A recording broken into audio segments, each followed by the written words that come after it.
CSN study में आप सभी का स्वागत है। तो इस वीडियो में हम लोग क्लास 11 के टर्म 2 की एग्ज़ाम में आने वाले ज्योग्राफी यानी भूगोल के आने वाले इम्पोर्टेंट प्रश्न उत्तर करेंगे और एक एक प्रश्न को समझेंगे और एक एक प्रश्न के उत्तर आसानी से समझेंगे। ठीक है, इस वीडियो में तो चलिए शुरू करते हैं। जैसे कि यहाँ पर पहला प्रश्न है एक नंबर प्रश्न है कि अब्बा तंत्र किसे कहते हैं। अब्बा तंत्र, देखिए अब्बा से हम लोग को क्या अर्थ होता है। अब्बा मतलब प्रवाह, जल का बहाव, यानी जल के बहाव को बोल सकते हैं अब्बा तंत्र। तो अब्बा तंत्र क्या हो गया कि अब्बा तंत्र किसी नदी तथा उसकी सहायक धाराओं द्वारा निर्मित जल प्रवाह की विशेष व्यवस्था है, इसको अब्बा तंत्र कहते हैं। ठीक है, अब अगला प्रश्न यहाँ पर है, संख्या 2 है यहाँ पर कि मौसम और जलवायु में अंतर स्पष्ट करें कि मौसम क्या है और जलवायु क्या है। तो मौसम और जलवायु में निम्नलिखित अंतर है। देखिए मौसम किसे कहते हैं। मौसम तापमान, आर्द्रता, पवन दिशा, प्रवाह, वायुदाब, वर्षा आदि के तत्कालिक प्रभाव को मौसम कहते हैं।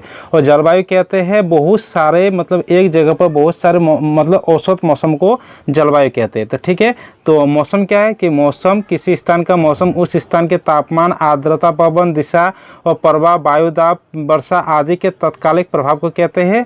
और जलवायु किसी विस्तृत क्षेत्र के लगभग 30 वर्ष के औसत मौसम को उस स्थान की जलवायु कहते हैं। तो यही है मौसम और जलवायु में अंतर।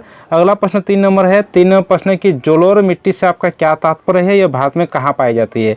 तो जलोढ़ मिट्टी मतलब जल के बहाव द्वारा ही लाया जाता है जलोढ़ मिट्टी को। ठीक है, और यह भारत में गंगा, यमुना, ब्रह्मपुत्र नदी में पाई जाती है।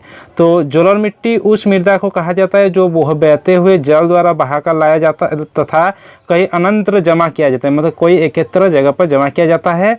जलोढ़ मृदा सतलुज, गंगा, यमुना, घाघरा, ब्रह्मपुत्र और इनके सहायक नदी द्वारा लाई जाती है। ठीक है, अब अगला प्रश्न यहाँ पर 4 नंबर है। 4 नंबर प्रश्न है कि हिमालय से निकलने वाली नदियों की 3 विशेषताएं को लिखिए। तो हिमालय से निकलने वाली नदियों की 3 विशेषताएं निम्नलिखित है। 1 नंबर की ये सालों भर निरंतर बहती है।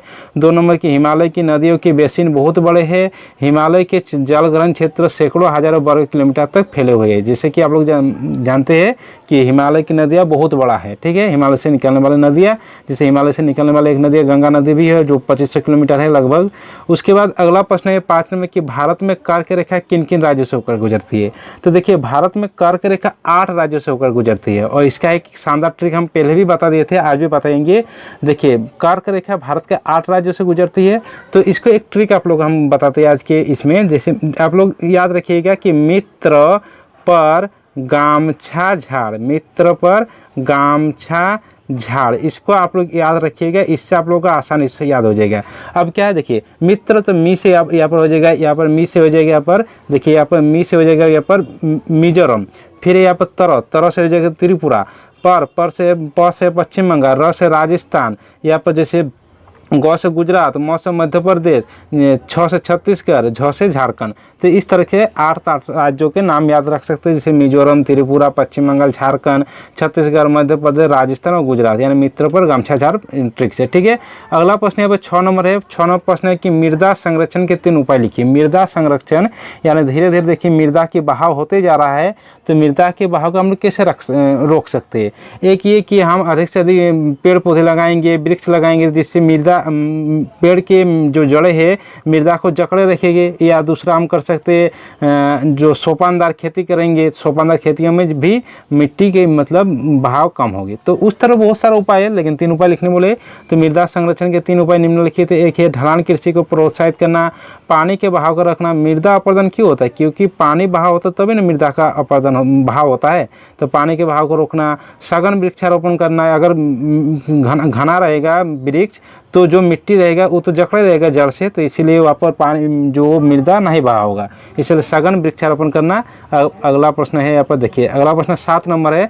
7 नंबर प्रश्न है कि महासागरीय नितल के उच्चावच का वर्णन करें। तो महासागर प्रथम श्रेणी की उच्चावच है, यह पृथ्वी के गहरे क्षेत्र के रूप में वर्गीकृत है तथा इसमें पृथ्वी की विशाल जल राशि संचित है, मतलब महासागर में पृथ्वी की विशाल जल राशि है। महाद्वीपों के विपरीत महासागर एक दूसरे से स्वाभाविक रूप से इतने करीब है कि इनको सीमांकन करना कठिन हो जाता है। ठीक है, अब अगला प्रश्न 8 नंबर है। 8 नंबर प्रश्न है कि लाल मिट्टी की विशेषताओं का वर्णन करें। तो लाल मिट्टी की विशेषता क्या है कि लाल मिट्टी लाल है, पीली है, चॉकलेटी रंग का है, इसमें लोहा, एल्यूमिनियम और चुना पाया जाता है। तो लाल मिट्टी की ही विशेषता है।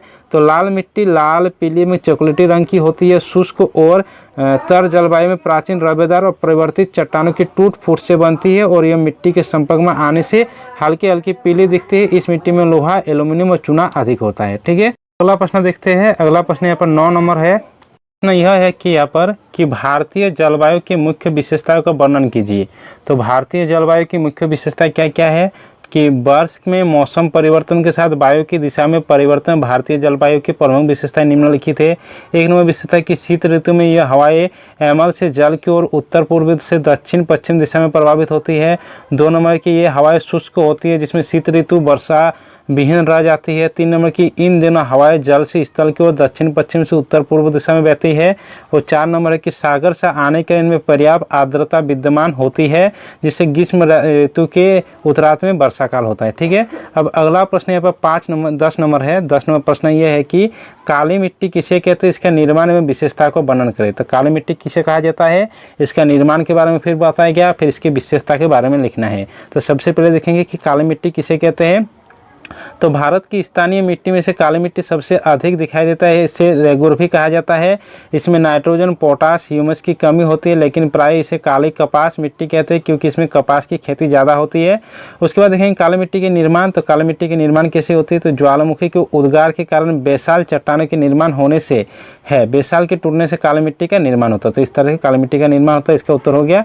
अब काली मिट्टी की विशेषताएं देखें हम लोग। तो काली मिट्टी की विशेषताएं क्या है कि जैसे कि अब काली मिट्टी की विशेषताएं, तो काली मिट्टी की विशेषता यह है कि देखिए कि काली मिट्टी की प्रमुख विशेषता यह है कि इसमें जल धारण करने की सर्वाधिक क्षमता होती है, यानी जल शोषण करने की क्षमता ज़्यादा होती है। काली मिट्टी बहुत जल्दी चिपचिपी हो जाती है तथा सूखने पर इसमें दरारें पड़ जाती है।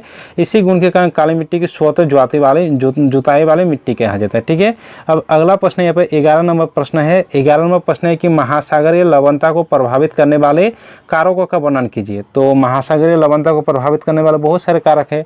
तो महासागरीय लवणता को प्रभावित करने वाले कारक निम्नलिखित है। यहाँ पर जो कारक है यहाँ पर लिखिए। कारक क्या क्या है, तापमान, बाष्पीकरण की दर, वर्षा की मात्रा, नदियों का गिरना, बर्फ का पिघलना, समुद्र जलधाराएं, पवन, तटीय आकृति, ये सब महासागरीय लवणता को प्रभावित करने वाले कारक है।